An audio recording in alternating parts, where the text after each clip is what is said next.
A Rustenburg father has waited almost a decade for justice for his murdered daughter. 39-year-old Gerhardus Jansen van Vuuren was charged with stabbing his ex-girlfriend, Andrea Venter, to death in Johannesburg. That was back in May of 2011. He skipped the country in 2013 while out on bail and fled to Brazil. Jansen van Vuuren was arrested by Brazil's federal police last month and he faces extradition back home. Michael Appel sat down with the victim's father, Dries Venter.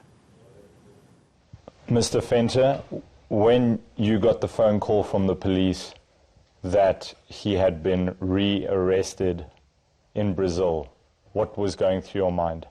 It was pleasure that finally he's going to get what he actually didn't have the guts to do. He didn't have the guts to stand trial, and he just fled the country. He threatened your lives as well, didn't he? Yeah. My life and my wife's life. As we told him to move out and never contact us again, he just carried on threatening my daughter. What emotions come up for you now? It's been 9 years since your daughter was murdered. He's finally coming back to face justice. That must bring up a lot of raw emotions for you again. I just want to see him there and give him a paper that I've written so I can get into his mind and tell him what's cooking. And I want to look him in his eyes. I don't want to hit him. It's no need.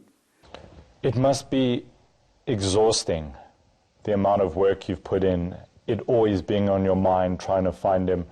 Do you almost feel you can rest a little bit now?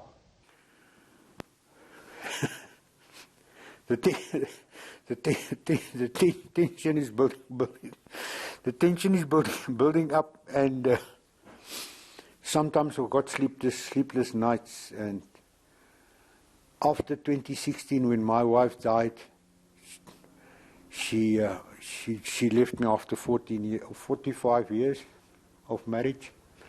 She died of heart attack, but some people say it's not heart attack, it's heartbreak of the death of our daughter. I'm trying to get settled down, to have my nerves not so battling all the way, so I can be in court and see that justice is done. Venter is hoping the man accused of brutally murdering his daughter will finally be extradited from Brazil in mid-August to face a reckoning. Michael Appel, Johannesburg.